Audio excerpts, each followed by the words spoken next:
Assalamualaikum warahmatullahi wabarakatuh. Hari ini kita akan membahas masih medan listrik, pembahasan soal tugas yang kemarin ya. Kita lihat soalnya.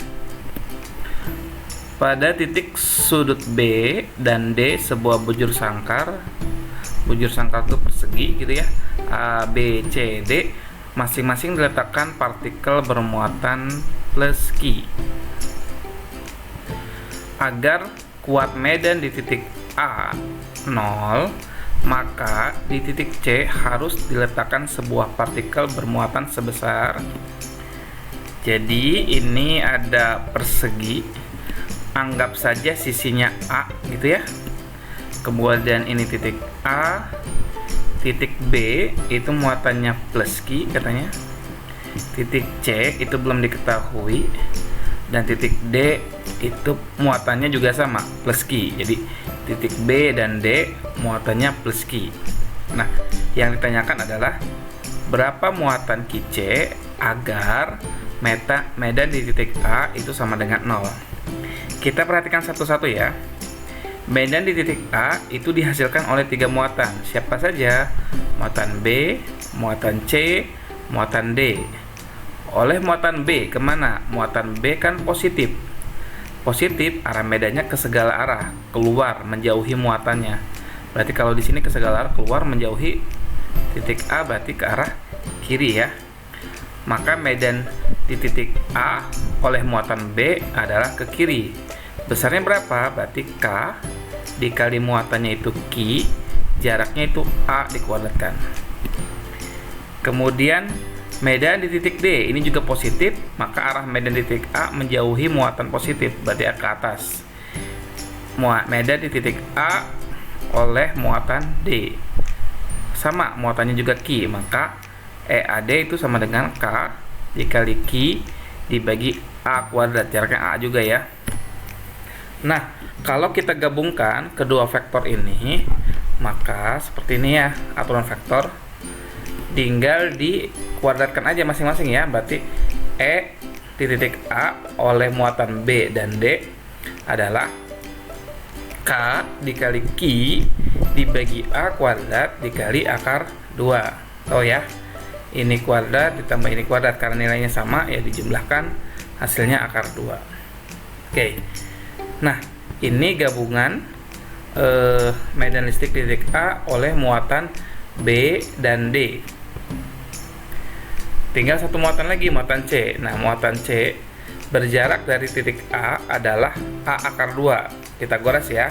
Ini A, maka di sini garis miringnya atau diagonalnya itu A akar 2. Nah, kalau medan di titik A oleh muatan B dan D arahnya serong kiri ke atas, maka supaya medan di titik A 0, ada medan yang melawannya, berarti ke arah bawah. Kita sebut dengan E di titik A oleh C, EAC ya, supaya imbang. Yang ada yang ke atas berarti ada yang ke bawah, sehingga medan di titik A nya sama dengan 0.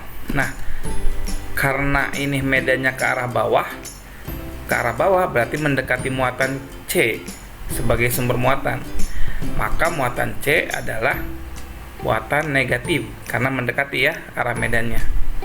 Oke.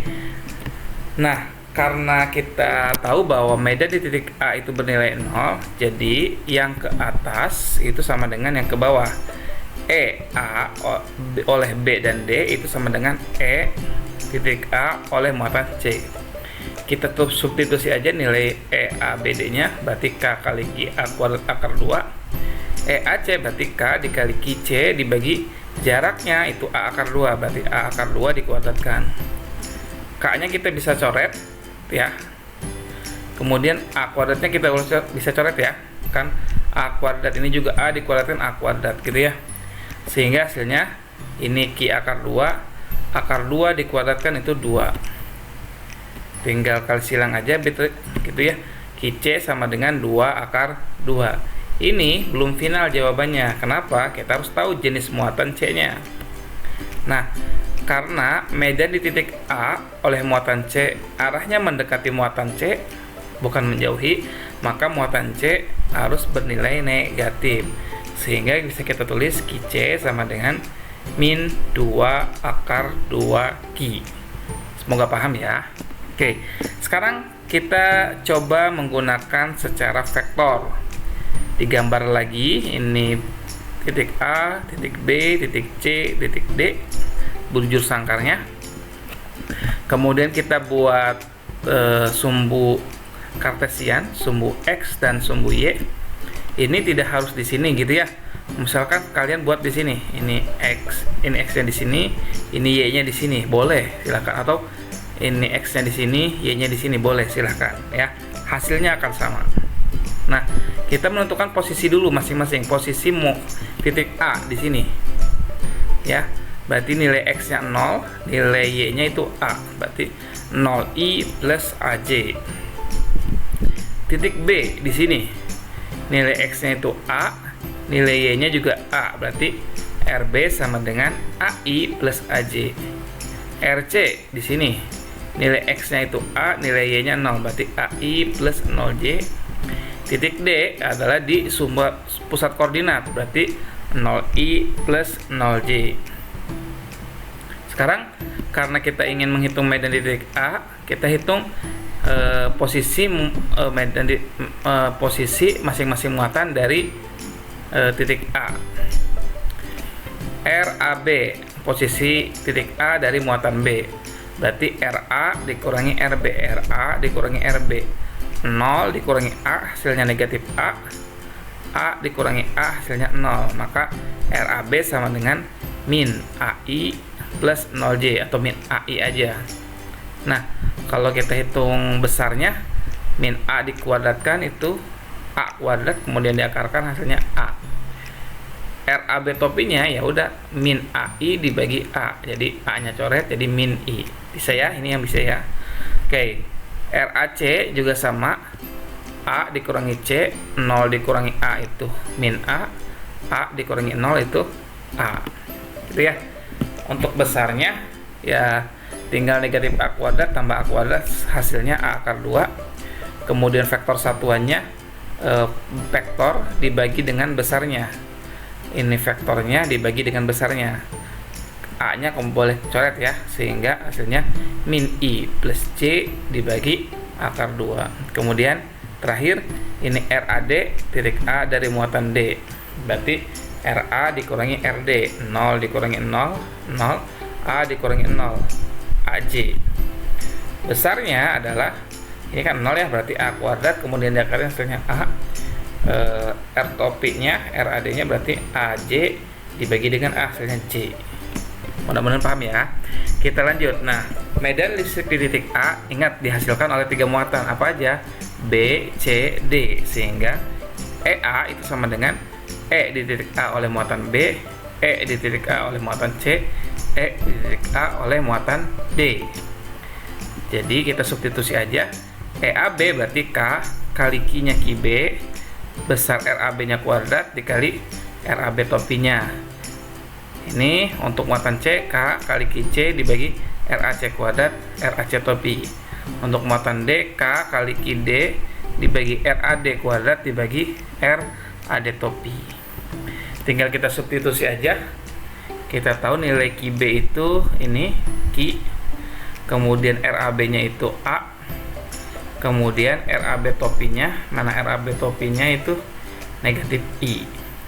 Kemudian ini K dikali QC kita belum tahu, yang kita cari dibagi RAC nya, RAC itu yang ini A akar 2, A akar 2 dikuadratkan vektor satuannya RAC topi itu ini, yang ini min I plus C dibagi akar 2. Kemudian EAD nya berarti K dikali QD, QD nya itu Q juga, jaraknya RAB itu besarnya RAD itu A juga, A kuadrat gitu ya.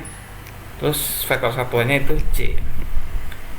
Jadi kita uraikan, ini negatifnya kedapatan maka negatif, kemudian ini negatif kali positif itu negatif, yang ini yang bagian I nya. Jadi ini A akar 2 dikuadratkan itu hasilnya akar 2 dikeluarkan itu 2 dikali akar 2 berarti 2 akar 2 A kuadrat gitu ya. Kemudian positif kali positif, hasilnya positif, K kali QC dibagi 2 akar 2 A kuadrat J ditambah kaki A kuadrat J. Nah, kita gabungkan yang I dengan yang I. Yang I itu dengan yang I, yang J dengan yang J.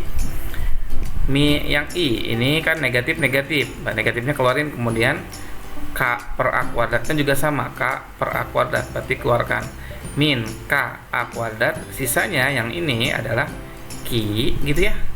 Kalau yang ini sisanya Ki C dibagi 2 akar 2 karena A kuadratnya udah keluarin ya. Kemudian ini I. Yang J juga sama, K per A kuadratnya dikeluarkan sehingga sisanya Ki C per 2 akar 2 ditambah Ki. Nah, ini kan EA nya harus 0 nih.